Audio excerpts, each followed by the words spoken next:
इस आंदोलन को किसी भी तरीके से कोई हल्के में लेता है या ये समझता है कि आंदोलन समय के साथ साथ शायद ना चले, ये एक गलतफहमी है बहुत बड़ी। मैं नेताओं की बात नहीं करता जो किसान आंदोलन को लीड कर रहे हैं। जो साधारण किसान है वो इस इरादे के साथ बैठा है और उसको ये शंका है कि कहीं मेरी जमीन ही ना चली जाए। बेशक उसकी अगर आप स्टडी करो एक्ट में शायद ना मिले, लेकिन छिपा हुआ जो खतरा है वो ये है कि जो मंडी से बाहर बेचने का फसल का एक फैसला है, उससे वो कहता है कि ये तो हमारी तो कौड़ियों के भाव जाएगी। मैं कहूँगा कि मैं एक आखिरी प्रयास जो मैं शुरू से बोलता हूँ कि डायलॉग, संवाद होना चाहिए, वो मैं आज एक बड़े स्तर पे इस प्रयास की कोशिश कर रहा हूँ।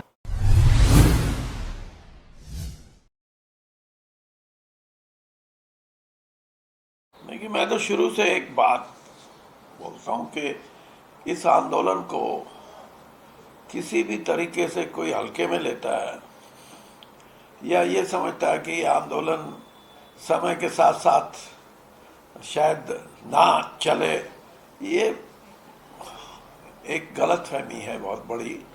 और जो लोग आंदोलन पे बैठे हैं उनकी मूल भावना को समझ के अगर देखा जाए तो मूल भावना ये है, आम साधारण किसान, मैं नेताओं की बात नहीं करता जो किसान आंदोलन को लीड कर रहे हैं, जो साधारण किसान है वो इस इरादे के साथ बैठा है और उसको ये शंका है कि कहीं मेरी जमीन ही ना चली जाए। ये चीज उसको वहां जमाए हुए है और जब तक ये भ्रांति रहेगी वो बैठेगा, जमेगा। ये है असली बात।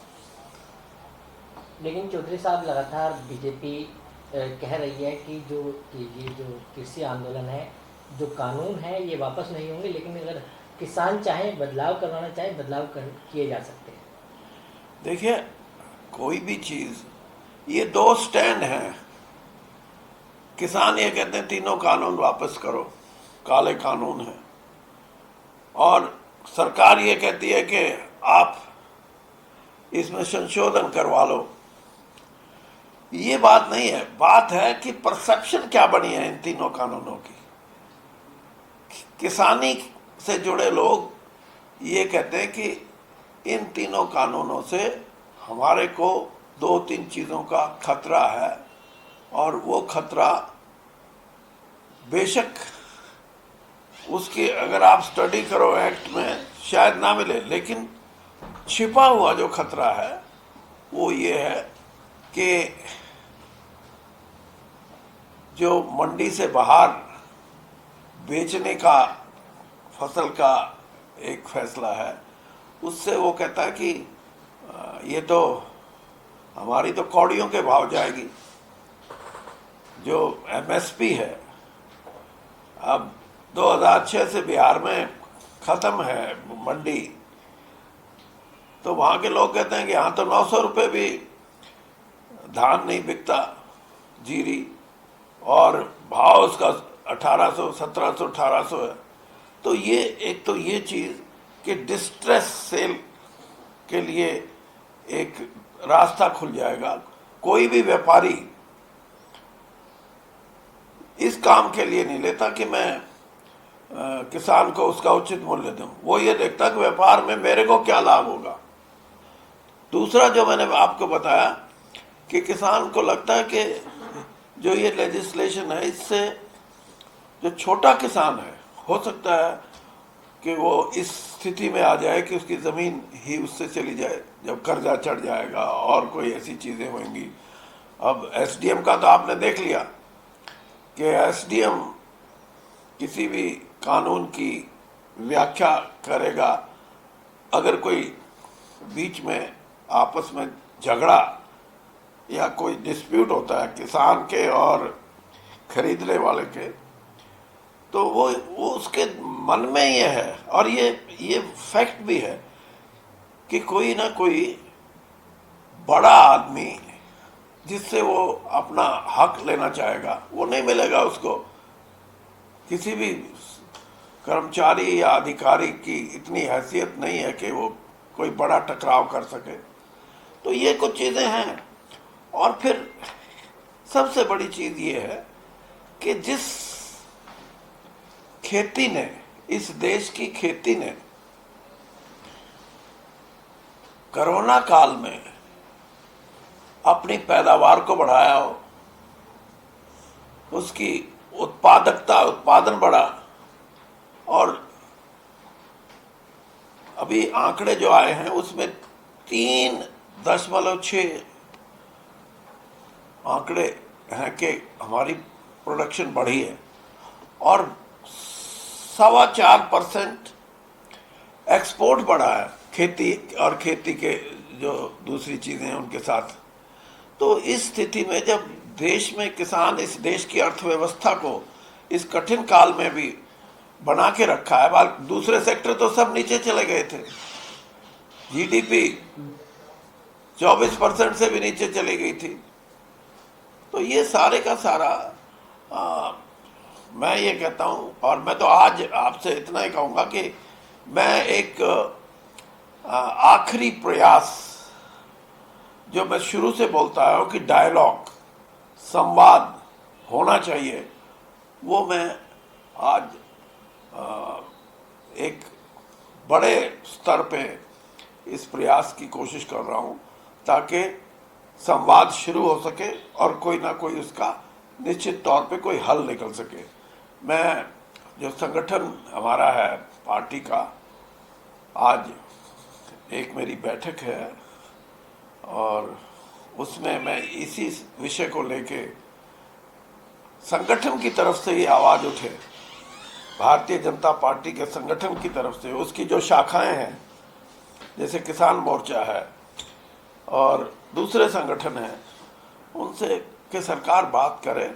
सरकार, किसानों को भी मैं ये कहूँगा कि अब लंबा समय अगर बीत जाएगा तो एक तरफ तो खेती को नुकसान है, एक तरफ खेती करने वाले को नुकसान है, और एक तरफ देश को नुकसान है, और जो देश को चला रहे हैं उनको नुकसान है। नुकसान अगर होता है तो कोई कारण नहीं है कि हम इसी बात पे बैठे रहें कि बात ना करें। बात करना, आज हमारे देश के 62% जो किसान हैं, किसी को ये गलतफहमी हो कि ये हरियाणा, पंजाब या वेस्टर्न यूपी का, ये नहीं है।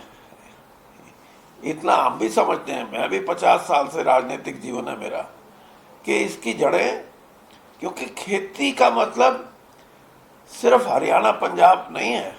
खेती का मतलब ये है कि छोटे से छोटा किसान भी अपना पेट पालने के लिए वो ये समझता कि मैं अगर ज़मीन का मालिक हूं तो मैं उसमें जो पैदा करूंगा वो मेरा होगा। मैं अपने लाया जाए ताकि पूरा विवाद सुलझे। देखिए, आपको याद होगा जो सुप्रीम कोर्ट ने कमेटी गठित की थी,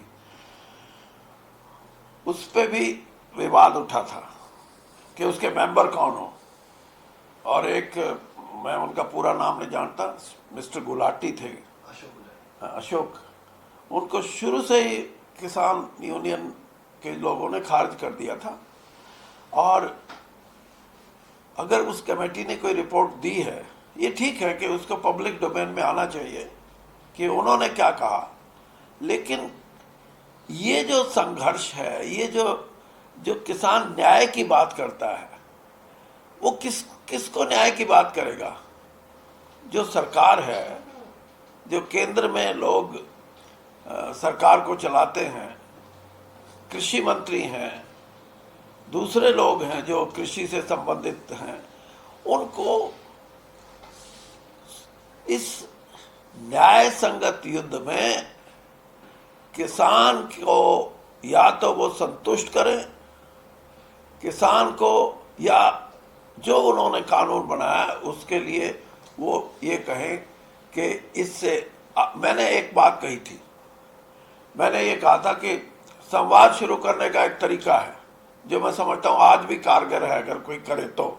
मैंने ये कहा था कि भारत सरकार कृषि मंत्री उन किसान 40 जो यूनियन है उनको बुला के ये कहे कि ये 3 हमारे कानून हैं बेयर एक्ट की कॉपी, ये तुम थामो और तुम बना के लेके आओ, लेट अस टॉक।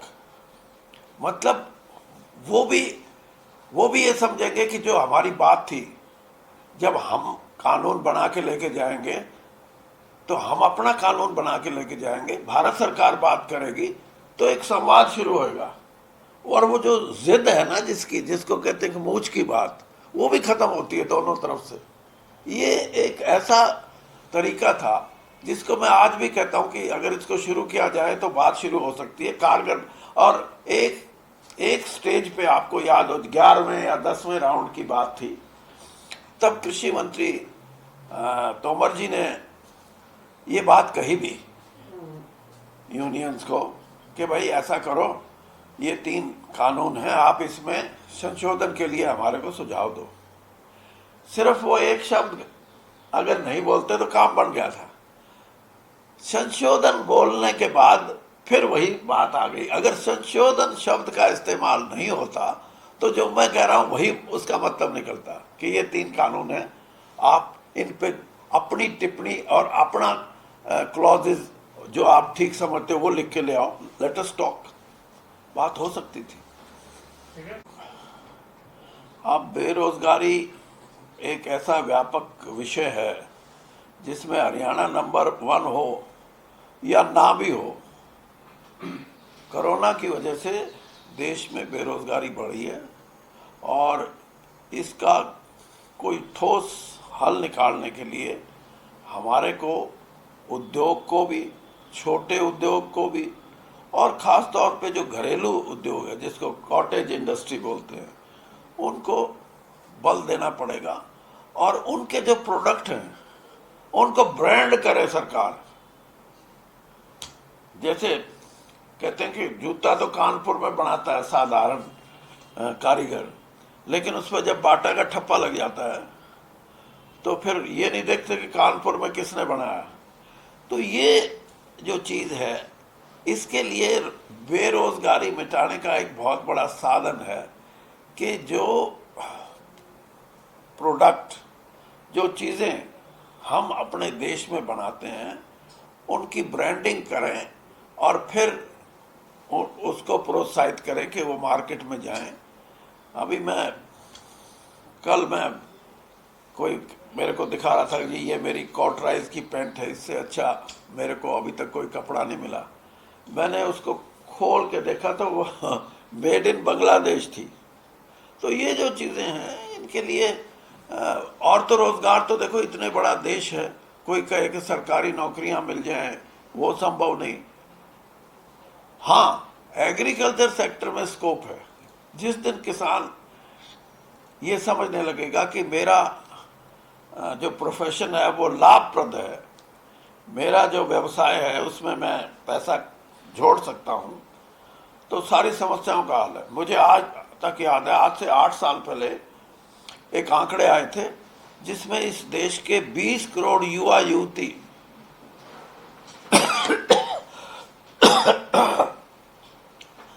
जो किसान परिवारों से हैं या खेती करते हैं या खेती पे आश्रित हैं, उनके ये आंकड़े थे कि हम खेती क्योंकि लाभप्रद नहीं है, टोटे का नुकसान का एक काम है, तो हम इसको छोड़ रहे हैं।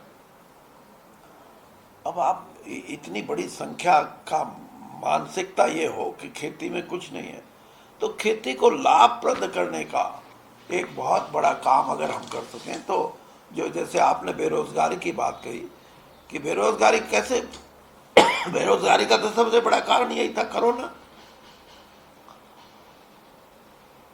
और उस कारण को मिटाने के लिए हमें कुछ ना कुछ नए रास्ते तलाश करने पड़ेंगे।